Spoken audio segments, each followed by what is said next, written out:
देखिए कलेक्टर साहब, और रणधीर सिंह जी कहलवाए हैं कि ये तो बस पेशगी मात्र है, अगर कहें तो अगले महीने और भिजवा दें। क्या नाम बताया आपने? जी रणधीर सिंह जी। नहीं, अपना। जी हमारा नाम फूलचंद जी। फूलचंद जी। जी फूलचंद जी, कल आपके रणधीर सिंह जी क्या कर रहे हैं? फ्री हैं, बिल्कुल फ्री हैं। कहिए तो कल डिनर रखवा देते हैं उनके फार्म हाउस पर, भाभी जी को लेते आइए ना। बस डिनर? अरे आपको से कहा शर्माना, अभी हुक्म कीजिए, जो चाहिए दे देंगे। अच्छा, जो कहिए। हाँ जी।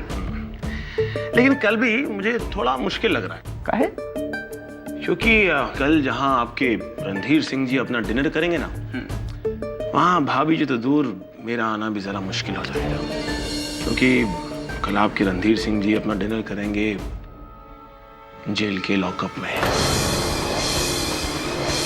अब आप यहाँ से खुद जाएंगे या मैं आपको बाहर तक छोड़ने चलूं? देखिए बाबू साहब। हाँ, अपने रणधीर सिंह जी से कहिएगा, उनकी इस हरकत के लिए मैंने अगर उनके हाथों में हथकड़ियां नहीं पहनवा दी तो मैं भी गजरौला का डिप्टी कलेक्टर नहीं।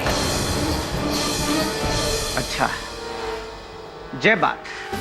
तो एक ठो बात आप भी हमारा सुन लीजिए, अगर रणधीर सिंह जी भी आपको आपका असली औकात न दिखा दिए ना, तो वो भी गजरौला में अब तक के सबसे बड़े लकड़ी के ठेकेदार हैं। धमकी दे रहे हो आपको और आपके रणधीर सिंह जी को? धमकी? बहुत बहुत।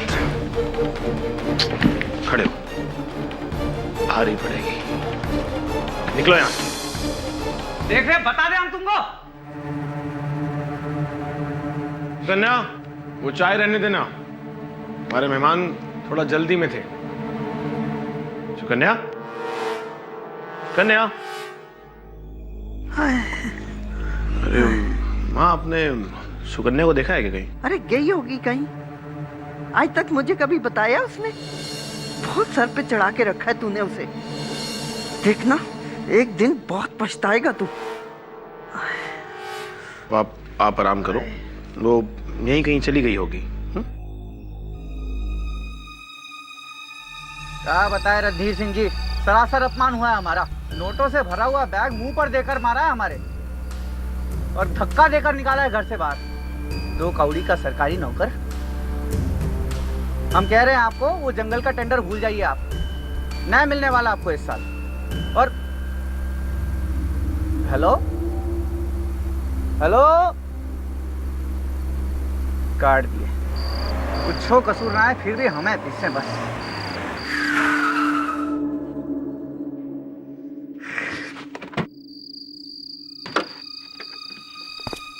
दिन खराब है आज। वो कलेक्टर, ये पत्थर, क्या क्या और दिखाओगे भगवान?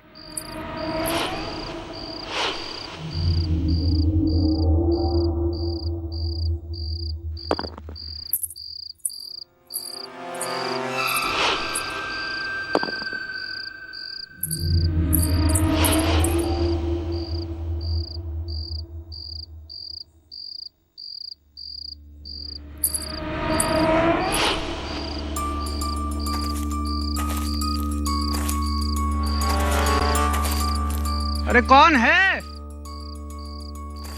अरे क्या खुफियापंती कर रहे हो? अरे कौन है, कोई बताएगा? अरे सामने आओ ना, कौन है?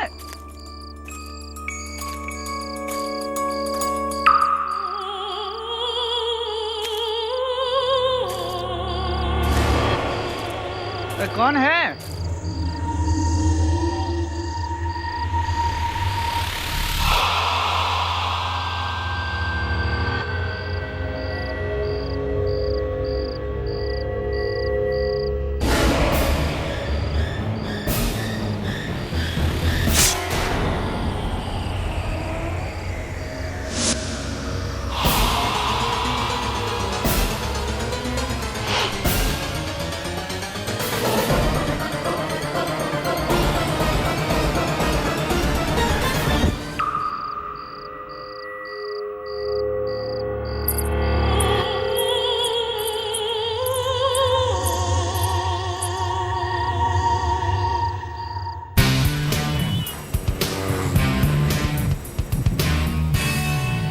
Amrish Goyal, deputy collector Gajraula. कहिए यहाँ कैसे आना हो? आज बस 2 महीने पहले मेरी वहाँ पोस्टिंग हुई थी। जब से मैं वहाँ गया हूँ तब से वहाँ के भ्रष्टाचार से ठीक तरह से लड़ भी नहीं पा रहा था कि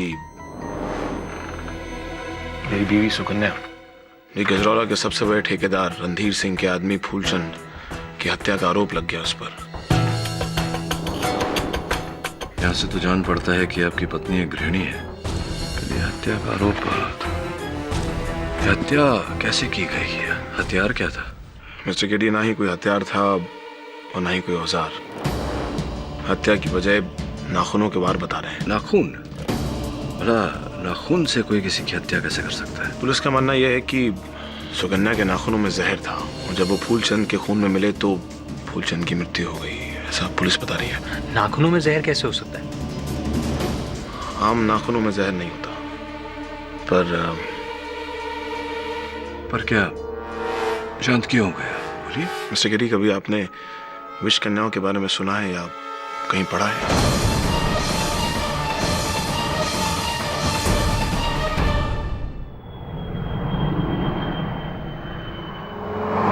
विष कन्याओं के बारे में एक बहुत पुरातन कहानी है। कहा जाता है कि मौर्य राज्य में कन्याओं को बाल अवस्था से ही विष पिलाकर बड़ा किया जाता था ताकि वो छू कर ही शत्रु की हत्या कर सके। You mean female assassin? हाँ, ऐसा कह सकता है तुम।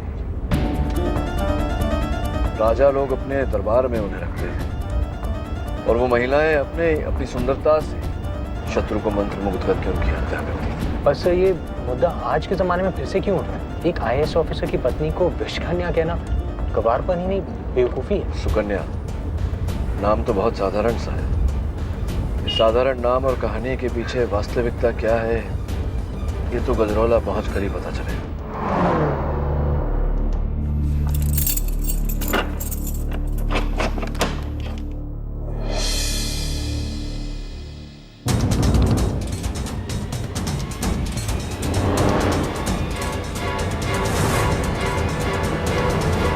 मेरा नाम केडी पाठक है, आपका वकील हूं मैं।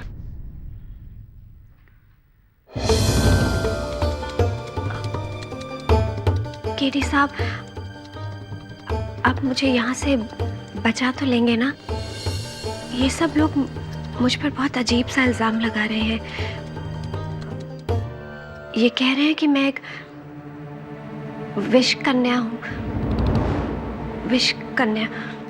इसकी चिंता आप मत करिए, अदालत इन बातों में नहीं मानता, विशेष रूप से जब इन बातों का कोई आधार ना हो, कोई सबूत ना हो।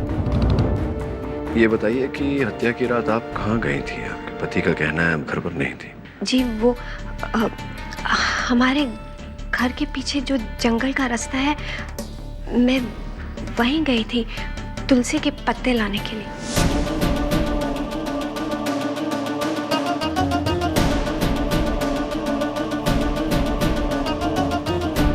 तुलसी के पत्ते इतनी रात गए? हाँ, वो पूजा बहुत सुबह सुबह होती है ना, तो उसी के लिए मुझे पत्ते चाहिए थे। काफी समय लग गया आपको पत्ते इकट्ठा करने में, आधे घंटे से ज्यादा। हम इस इलाके में नए हैं ना, इसलिए मैं जंगल से रास्ता भटक कर कहीं और ही निकल गई और फिर वापसी का रास्ता पूछते पूछते मुझे देर हो गई। कहीं आपको तो मुझ पर शक नहीं है ना? मैं सिर्फ सत्य जानने आया था आपसे, बाकी देखते हैं अदालत में क्या होता है।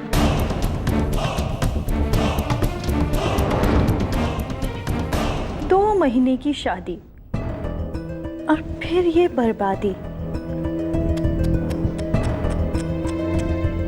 सुनकर बहुत अफसोस हुआ। विष कन्या।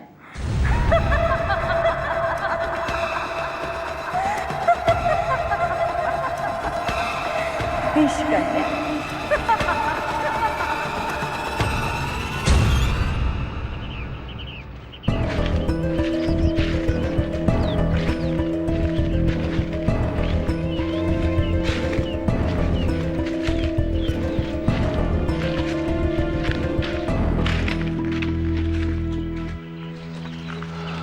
तो हवलदार साहब, यही वो जगह है जहाँ फूलचंद की लाश मिली।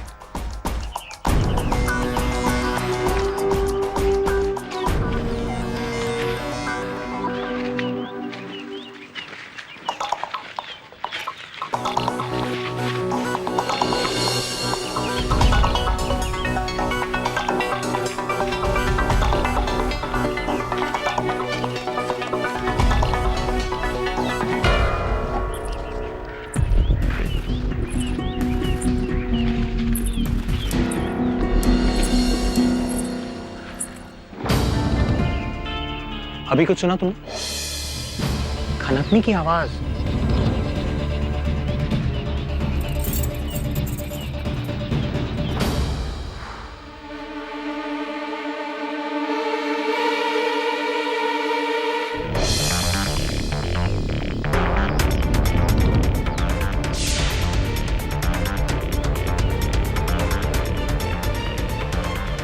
Super glue.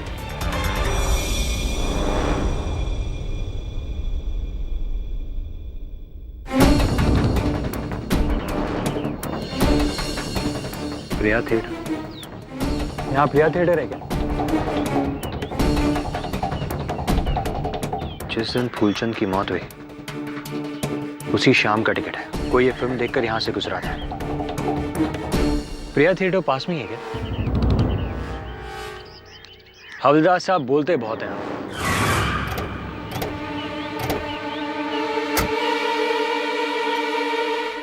गजरौला में पाठक सर और आपका स्वागत है वरुण जी। मैं रणधीर सिंह, यहाँ का छोटा मोटा एक ठेकेदार हूँ। ओह, तो फूलचंद जिनकी मौत हुई। यहाँ दुर्भाग्य से वो मेरा ही मैनेजर था। बेमौत मारा गया बेचारा उस विश्व कन्या के चक्कर में।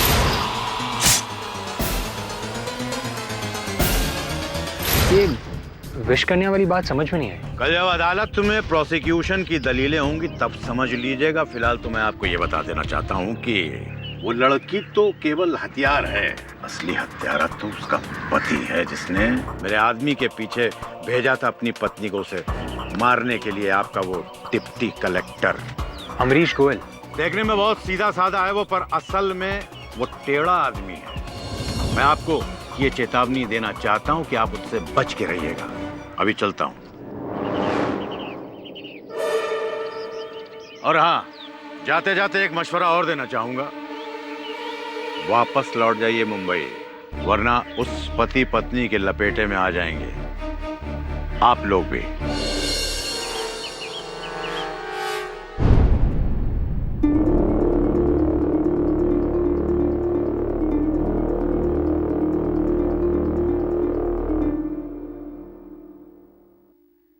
जिस दिन तू सुकन्या को ब्याह कर इस घर में लाया था, मैं उसी दिन समझ गई थी कि इस लड़की के कदम बहुत मनहूस हैं। अरे कितना कहा था कि उर्वशी से शादी कर ले, पर तूने मेरी एक नहीं सुनी। ये जानते हुए भी कि उसका अतीत कितना बुरा है, फिर भी तू बहू को ना कर ले आया। माँ, आप समझती क्यों नहीं हो? सुकन्या अपने अतीत को पूरी तरह भुला चुकी थी। वो पूरी तरह बदल चुकी थी। अरे वो अतीत को भुला चुकी होती तो ये सब क्या है? लोग उसे विष कन्या क्यों कहते हैं? विष कन्या का मतलब समझता है क्या है? जीती जागती जहर की दुकान। माँ माँ माँ माँ, अब उसे ताने वाना देना बंद करो। मैं जानता हूँ कि सुकन्या पूरी तरह निर्दोष है।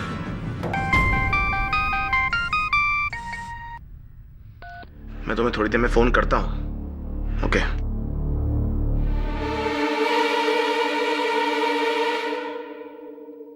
माँ, अब ये वैधई, मेरा मतलब ये सुकन्या के बारे में इस तरह की बातें करना बंद करो। मैं जानती हूँ कि सुकन्या ने तुझ पर जादू किया हुआ है, तभी तू किसी की नहीं सुनता। देखना एक दिन जरूर पछताएगा। रुको। क्यों? ये क्या कर रही हो? ये खांसी की दवा पी रही हूँ। माँ, ये खांसी की दवा नहीं है, ये जहर है माँ। जहर? यहाँ कैसे आया?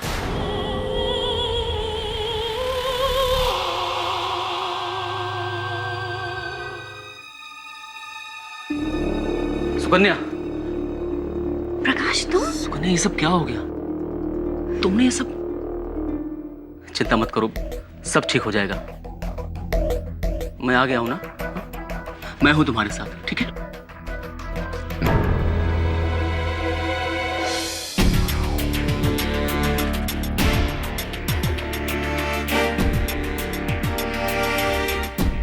अरे मिस्टर केटी पाठक, सॉरी, मैं सिर्फ शिवचरण शुक्ला। नमस्कार शुक्ला जी, आपको तो बहुत बुरी खांसी, कुछ लेते क्यों नहीं? ये तो मामूली है, लेकिन ये केस मामूली नहीं है। अरे दूर रहो उससे, गलती से छू लिया ना तो यहीं खड़े खड़े मर जाओगी। सुना नहीं, विष कन्या है ये।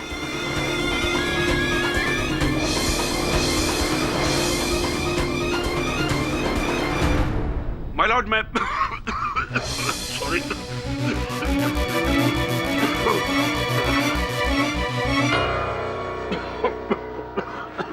I'm sorry, कमबख्त खांसी। माय लॉर्ड, हम लोग सीधे पॉइंट पर आते हैं। 3 दिसंबर की रात 10:30 बजे कृपालाल फूलचंद जी अपनी गाड़ी में गजराला गांव के जंगलों से गुजर रहे कि अचानक उनकी गाड़ी के सामने एक पत्थर आ गया और वो जैसे उस पत्थर को हटाने के लिए अपनी गाड़ी से बाहर निकले तो ये औरत सुकन्या गोयल उन पर टूट पड़ी और उनके हाथ पर अपने नाखूनों से खरोंच मार दी। ये देख।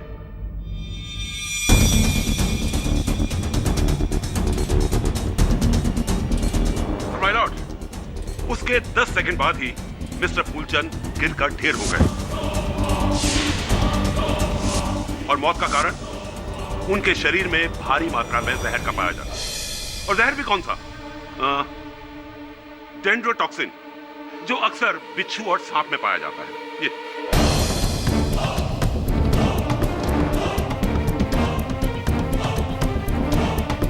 और ये जहर मिस्टर फूलचंद के शरीर में प्रवेश हुआ इन्हीं खरोंचों की वजह से। वो देखिए, जहां वो नीले नीले निशान हैं, इससे यह जाहिर होता है कि इनके नाखूनों में जहर था। और ये बात साबित करती है ये डीएनए रिपोर्ट, जिसमें साफ तौर पे लिखा है कि मिस्टर फूलचंद के हाथों में जो खरोंच थी वो इन्हीं के नाखूनों की दी हुई है। इनके नाखूनों में जहर था 100%।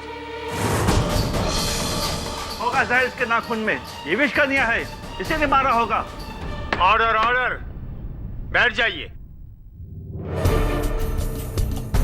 योर ऑनर, नाखून से खरोंच, खरोंच में विष और विष के कारण मृत्यु, ये बात मुझे जरा बेतुकी लगी। इस बात की स्पष्टीकरण करने के लिए, इसे स्वयं परखने के लिए मैं अदालत की अनुमति चाहता हूँ। अनुमति है। धन्यवाद योर। सुकन्या जी, मैं चाहता हूँ कि आप मेरे हाथ पर खरोंच दें।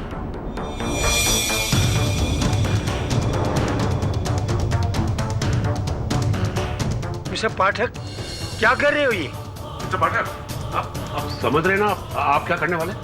पूरी तरह से समझ रहा हूँ शुक्ला जी, और प्रतिपक्ष हूँ, इतना तो विश्वास मुझे अपने मुवक्किल पर होगा ही। योर ऑनर, आप चिंता न करें, चिंता मत करिए, ये करना आवश्यक है। खरोंच दीजिए।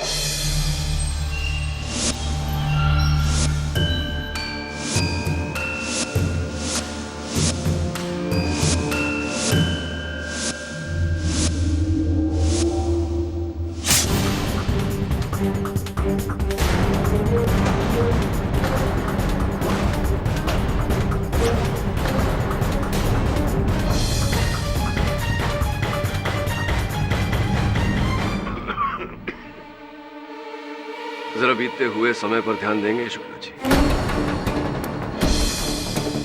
5 सेकंड, 10 सेकंड,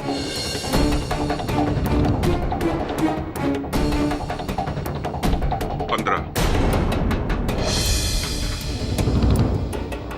20,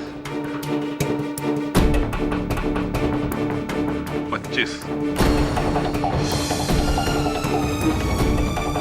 30, 25, 30। योर ऑनर, मुझे अपने आप पर कोई विष का, वो क्या कहा था आपने, डेंड्रोटॉक्सिन, ऐसे कोई पदार्थ का असर होता हुआ महसूस नहीं कर पा रहा हूं मैं। बस हल्की सी जलन है हाथों में और कुछ नहीं। वो इसलिए क्योंकि इसने अपने नाखून अभी जहर में डुबोए नहीं है। तब डुबोए थे? 100%। देखा था आपने? ये विष कन्या है, शिक्षा के अनुसार अपना जहर उगलती है, इसलिए अदालत में अपना असली रूप नहीं दिखा रही है। Order order. अगर कोई और अदालत में बीच में बोला तो उसे बाहर कर दिया जाएगा। योर ऑनर, मैं इस विषैले विषय की ओर नहीं जाना चाह रहा था, परंतु यहाँ अदालत में हर कोई विष कन्या कहकर इन्हें बुला रहा है। मैं अनुरोध करता हूँ अदालत से कि आप यहाँ उपस्थित हर एक व्यक्ति को सावधान करें कि ऐसे अंधविश्वास में मानना न केवल हानिकारक है बल्कि संविधान के विरुद्ध भी। पाठक जी, असल में क्या है कि अंधविश्वास में भी विश्वास जुड़ा होता है, और इन लोगों का इस औरत को विष कन्या मानने में विश्वास करना इसके अतीत से जुड़ा है।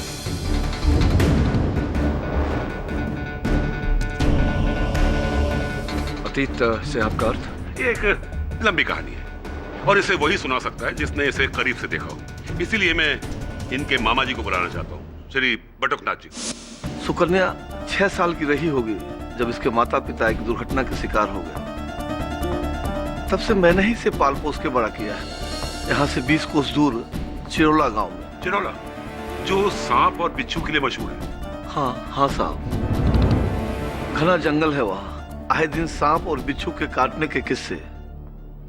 फिर हम सभी गांव वालों ने सांप और बिच्छू के जहर से एक घूंटी बनाई जो अपने बच्चों को दिया करते थे, ताकि उनपे किसी भी सांप और बिच्छू का काटने का कोई असर ना हो। हमने बचपन से ही सुकन्या को घूंटी पिलाई और फिर साहब वही जहर जो दवा के रूप में सुकन्या को दिया जा रहा था, धीरे धीरे उसका शरीर उस जहर का आदी बन गया।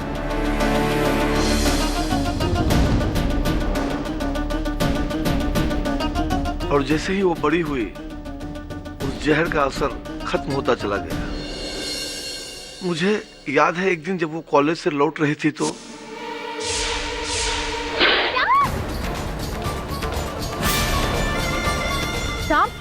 सुकन्या जल्दी से डॉक्टर के पास। नहीं, रहने दे, ठीक हो जाएगा। पर सांप ने काटा है। मैंने कहा ना कुछ नहीं होगा, इस जहर का मुझ पर कोई असर नहीं होता, ठीक हो जाएगा। चल। फिर साहब 2 दिन में उसका घाव भर गया। फिर आज तक सुकन्या को कोई भी जहर का असर कभी नहीं हुआ।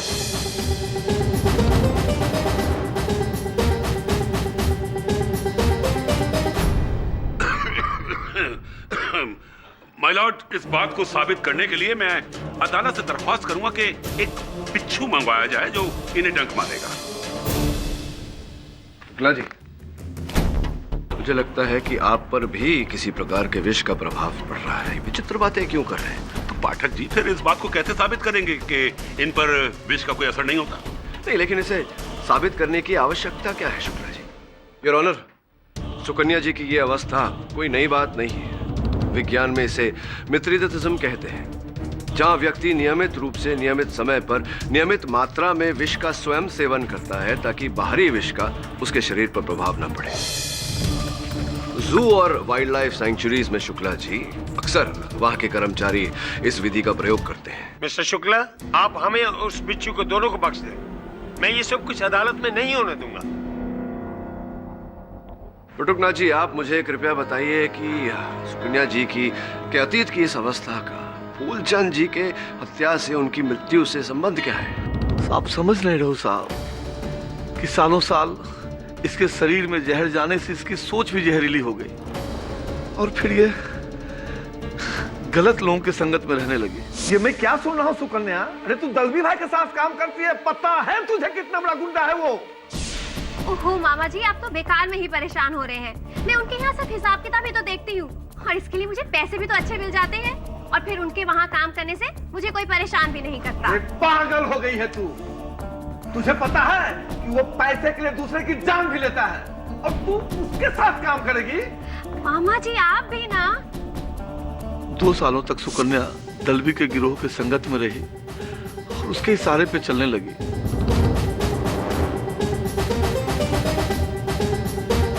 दलवी के पकड़े जाने पर जो सुकन्या पर केस चला उस पर कुछ साबित नहीं हो सका। और उन 2 सालों तक दलवी भाई ने कई लोगों को मरवाया। दिलचस्प, अति दिलचस्प। पाठक जी, आज से 1000 साल पहले चंद्रगुप्त मौर्य के जमाने में उनके दरबार में इसी तरह की विष कन्या पाली जाती थी ताकि राजा के एक इशारे पर वो अपने विष से उनके दुश्मनों को बड़ी चालाकी से मार सके। और अब 2012 में गजरौला के दलवी भाई, उनका दरबार, ये लड़की उनके यहाँ उसी तरह से पढ़ रही थी। वो राजा हैं, उनके एक इशारे पे किसी को मार सकती है। युग नया है पर तरीका वही पुराना, दुश्मन की मौत। ये क्या कह रहे हैं आप? सुकन्या ऐसी नहीं है। ऑर्डर ऑर्डर, मैं सख्त हिदायत देता हूँ कि आप। जज साहब, मैं कुछ कहना चाहता हूँ। इजाजत है। जज साहब, मैं और सुकन्या बचपन के दोस्त हैं। हम साथ पढ़े, साथ बड़े हुए, और मामा जी ने सुकन्या के बारे में जो कुछ भी कहा वो सब एकदम सच है। सुकन्या पर विष का प्रभाव नहीं होता है और ये किसी गलत संगत में पड़ गई थी। लेकिन फिर जज साहब, इसकी जिंदगी में अमरीश आया और अमरीश के प्यार ने सुकन्या की जिंदगी बदल दी। जी जज साहब, प्रकाश बिल्कुल सही कह रहा है। अमरीश से मिलने के बाद मैंने बुराई का रास्ता छोड़ दिया था और खुद को पूरी तरह बदल लिया। और फिर उसके बाद मैंने इनसे शादी कर ली। आप पूछ सकते हैं मेरे पति से, क्या शादी के बाद मैंने इन्हें शिकायत का कभी भी कोई भी मौका दिया हो? जज साहब, मैं अपनी बीवी सुकन्या का साथ मरते दम तक नहीं छोड़ूंगा, क्योंकि मुझे मेरी बीवी सुकन्या पर पूरा भरोसा है। वो किसी का खून नहीं कर सकती। ये लव स्टोरी नहीं है, ये मर्डर स्टोरी है। वैसे इस मर्डर का कारण शायद लव ही है, क्योंकि तुम्हारी पत्नी ने एक ऐसे आदमी को मारा है जिससे तुम्हें धमकी दी थी, और इनके नाखूनों के निशान उसके शरीर पर है। शुक्ला जी, आपके नाखून इस समय कहाँ है? मेरे हाथों में। आपके हाथों में तो सुकन्या जी के नाखून भी उन्हीं के हाथों में होंगे जहाँ रहते हैं। ऐसा तो हो नहीं सकता कि सुकन्या जी कहीं हो और उनके नाखून कहीं और। मतलब ये कि जब फूलचंद जी की मृत्यु हुई उस समय सुकन्या जी वहाँ थी ही नहीं। शुक्ला जी, वहाँ से 6 किलोमीटर दूर गजरौला बाग रोड पर ये थी। लापता हो गई थी, घर से घर जाने का पता पूछ रही थी। 2 व्यक्तियों से इन्होंने पूछा था।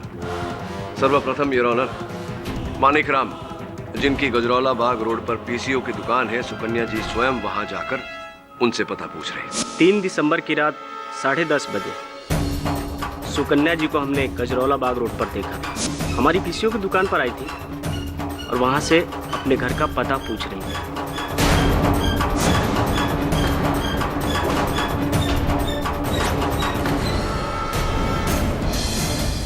उसके बाद योर ऑनर, कुछ ही दूर आगे बढ़ने के बाद इन्होंने एक रिक्शा वाले बबलू पांडे से अपने घर का पता पूछा। हाँ साहब, चौराहे पे मिली थी ये उस रात हमें। तब हम अपने ऑटो में सो रहे थे। भाई साहब, ये फुले रोड कितनी दूर है? पास ही में है, 2 मिनट की दूरी पर। आप कहे तो छोड़ दो रिक्शा में, मीटर से दे देना। नहीं, मैं चली जाऊंगी, धन्यवाद। जिस वक्त हमने उसे रास्ता दिखाया था उस वक्त तब तकरीबन रात के 10:40 हो रहे थे। धन्यवाद बबलू जी। योर ऑनर, मानिक राम और बबलू पांडे के कथन से यह स्पष्ट होता है कि जिस समय फूलचंद जी की हत्या हुई, सुकन्या जी वहां थी नहीं, गजरौला बाग रोड पर थी, वहां से 6 किलोमीटर दूरी। तो फिर इनके नाखूनों के निशान फूलचंद के शरीर पर कैसे पाए गए? सॉरी, ये डीएनए रिपोर्ट है मिस्टर पाठक, कोई मजाक नहीं है। शुक्ला जी, अगर आपके सबूत में दम है तो मेरे साक्ष्यों को भी नकारा नहीं जा सकता। हाँ, लेकिन एक लड़की एक समय पर 2 जगह कैसे हो सकती है? उचित प्रश्न है और इस प्रश्न का उत्तर ढूंढा जाएगा। किंतु योर ऑनर, जब तक इस प्रश्न का उत्तर ढूंढा जा रहा है, मैं अदालत से निवेदन करता हूं कि मेरे मुवक्किल को हिरासत में ना रखते हुए जामीन पर छोड़ा जाए। हालांकि पुलिस के पास मिसेस सुकन्या गोयल के खिलाफ काफी गहरे सबूत हैं, मगर केडी पाठक के दोनों गवाहों की बातों को भी नजरअंदाज नहीं किया जा सकता। इसलिए ये अदालत मिसेस सुकन्या गोयल को 10,500 के एवज जमानत देती है।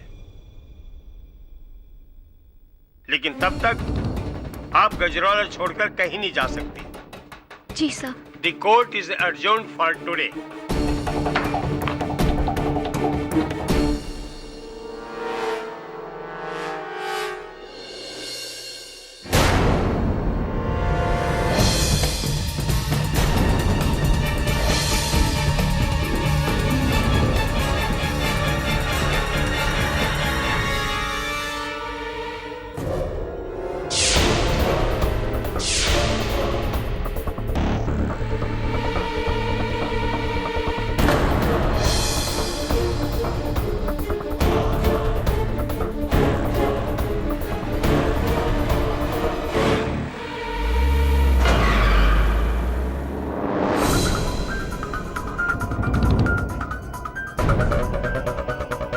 नमस्कार पाठक जी। रणधीर सिंह, ठेकेदार। लगता है सच्चाई अपनी आंखों से देखे बगैर आपको यकीन नहीं हो रहा। आइए बैठिए।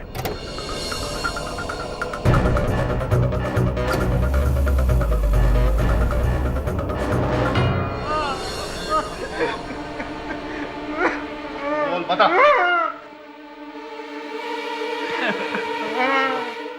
पाठक जी देखिए, ये हो रहा है सत्य का प्रचार। जी हाँ भाई, बोले कुछ। हाँ बॉस, बोल रहा है बिल्कुल पोपट की तरह। ये बोल रहे मुंह खोल। साहब हमें माफ कर दो साहब। हमने अदालत में झूठी गवाही दी थी कि उस रात सुकन्या जी को हमने गजरौला बाग रोड पर देखा था। हम तो उन्हें पहली बार देख रहे हैं। ये झूठ कहने के लिए हमें अच्छे पैसे मिले। तुम लोगों को झूठी गवाही देने के लिए पैसे किसने दिए थे? ड्यूटी कलेक्टर अमरीश गोयल, सुकन्या जी के पति। पाठक जी, नई जगह पर नए नए लोगों पर नया नया विश्वास करना ठीक नहीं है। मैं पहले भी आपको सचेत कर चुका हूं। ये दोनों पति पत्नी किसी भी जहरीले सांप बिच्छुओं से कम खतरनाक नहीं है। दोनों मिले हुए हैं। सुकन्या पहले दलवी जी के लिए काम करती थी और अब ये अमरीश गोयल के लिए काम कर रही है। इस विष कन्या ने अपना मालिक बदला है, अपना चोला नहीं बदला है। क्या पाठक जी, आपने भी इस शिकारी को जंगल में अकेला छोड़ रखा है शिकार करने के लिए। समझ लीजिए कि अब किसी की खैर नहीं है।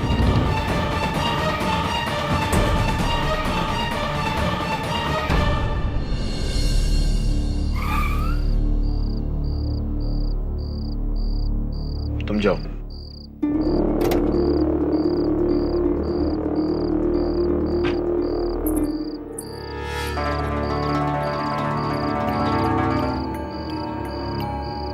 हाँ बताइए, बोलो।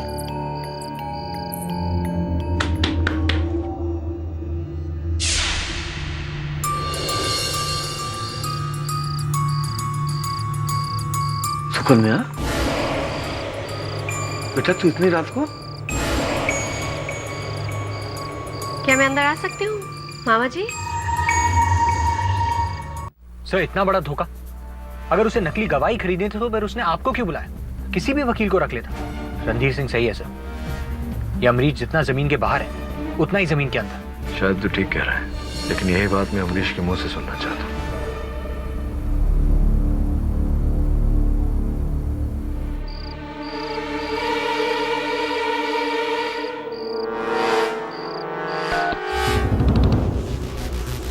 फोन काट दिया।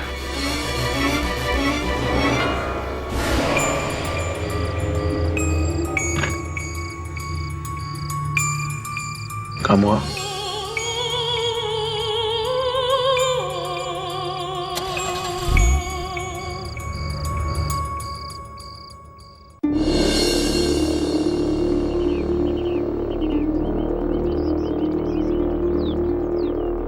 सर, मैं सुकन्या के मामा बटुकनाथ के घर आ गया जी। अब उनसे ही सुकन्या और अमरीश के बारे में पता चल सकेगा। मैं फोन करता हूँ।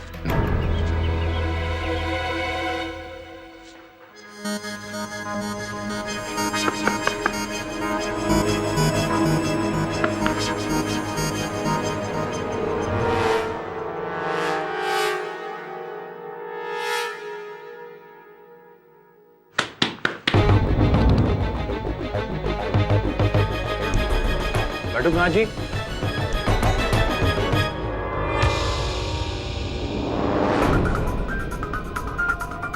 बटुकनाथ जी,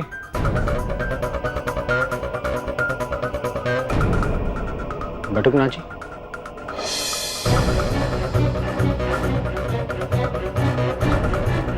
बटुकनाथ जी।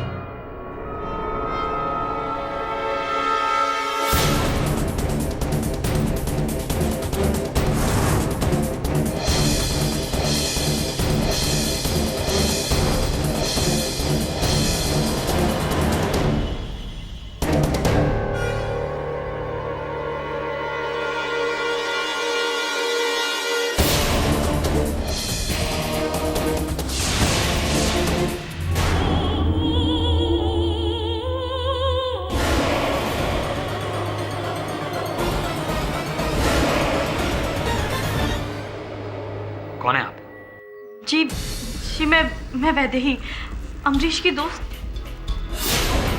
बटुकनाथ जी को क्या हुआ है? इनको किसने मारा? यही सवाल अगर मैं आपसे पूछूं तो आप यहाँ सुकन्या के मामा के घर क्या कर रही हैं? जी वो मैं बटुकनाथ जी से मिलने आई थी, सुकन्या के बारे में जानकारी लेने के लिए, उसकी असलियत जानने के लिए। आप इस तरीके से मुझे क्यों देख रहे हैं? मैं तो यहाँ अभी आई हूँ, मैंने इन्हें कुछ भी नहीं किया। और इनकी मौत तो जहर से हुई है, मेरे पास कोई जहर ही नहीं है। आपको कैसे पता कि इनकी मौत जहर से हुई है? जी वो बस मैंने ऐसे ही सोचा कि सुकन्या ने ही जान ली है अपने मामा की, क्योंकि इन्होंने कोर्ट में उसके खिलाफ गवाही दी थी और इसलिए सुकन्या ने अपने विष से उनकी जान ले ली। What nonsense! यही सच है। आपको पता है कल रात सुकन्या इनसे यहाँ मिलने आई। किस लिए? बदला लेने के लिए। आप लोगों को ये क्यों नहीं समझ में आता कि आपके मिस्टर पाठक ने एक विष कन्या का केस अपने हाथ में लिया है? मिस्टर पाठक अगर सुकन्या को बेल नहीं दिलाते तो आज ये आदमी यहाँ जिंदा होता। आप चाहे तो अमरीश से पूछ सकते हैं, वो खुद सुकन्या को यहाँ लेकर आया था।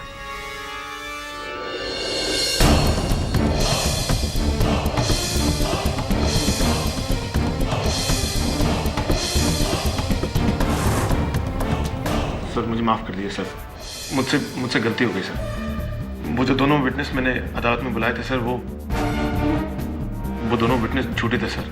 झूठ और फरेब की अपेक्षा मुझे अपने प्रतिद्वंदियों से होती है। अमरीश मेरे अपने मुवक्किल से नहीं। आपने जो 2 झूठे गवाह अदालत में प्रस्तुत किए, उनके कथन के आधार पर मैंने आपकी पत्नी को जामीन दिलवाया। अमरीश जी, झूठ के पैरों पर कोई अधिक समय तक खड़ा नहीं हो सकता। मैंने निर्णय लिया है कि आपका केस छोड़कर मुंबई लौट जाऊंगा। नहीं सर प्लीज। अमरीश ने अपनी जिंदगी में कभी कोई बुरा काम नहीं किया है, ना कभी रिश्वत ली, ना कभी घूस दिया सर। इसीलिए तो रणधीर से दुश्मन बन गया है इसका। कि सर जो कुछ भी हुआ है, अमरीश ने जो कुछ भी किया है सब मेरे कहने पर किया है। मैंने इससे कहा था कि मेरे पास 2 ऐसे आदमी हैं जो सुकन्या के पक्ष में अदालत में गवाही दे सकते हैं, जिससे कि सुकन्या बच जाएगी। सर सारा कसूर मेरा है, अमरीश ने कुछ नहीं किया। अमरीश ने तो बस कसूर किसी का भी हो, इस बात का प्रभाव इस केस पर पड़ चुका है। अब अदालत कभी नहीं मानेगी कि सुकन्या घटनास्थल पर नहीं थी। कल रात आप और सुकन्या उनके मामा बटुकनाथ जी के यहाँ से थे। हाँ, उसी बिना पे तो फिर एक बार पुलिस ने सुकन्या को गिरफ्तार कर लिया, लेकिन वो वहां से उनसे बात करने के लिए गई थी, किसी का खून करने के लिए नहीं। हाँ सर, और मारती भी तो कैसे? पुलिस का कहना है कि बटुकनाथ जी की हत्या उन्हीं नाखून से हुई है। बस डीएनए रिपोर्ट की प्रतीक्षा है। मुझे अचंभा नहीं होगा अगर वो रिपोर्ट सुकन्या से मेल खा गई तो। जो भी हो, ये आप जाने, आपका नया वकील जाने।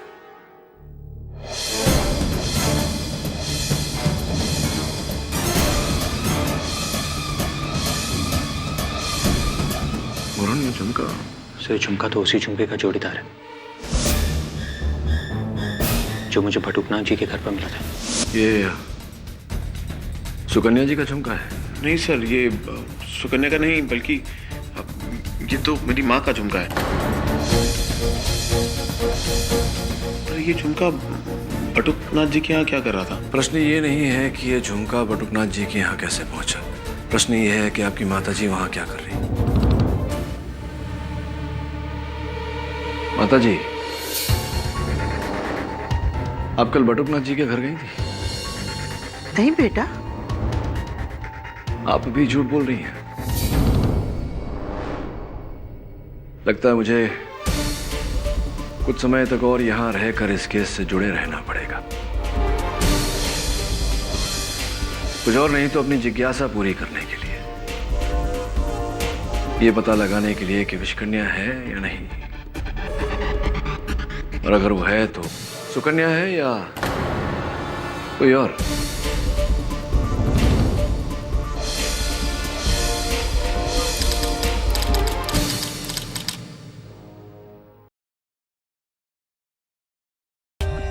For more updates, subscribe to our channel, click the show links and enjoy watching the videos.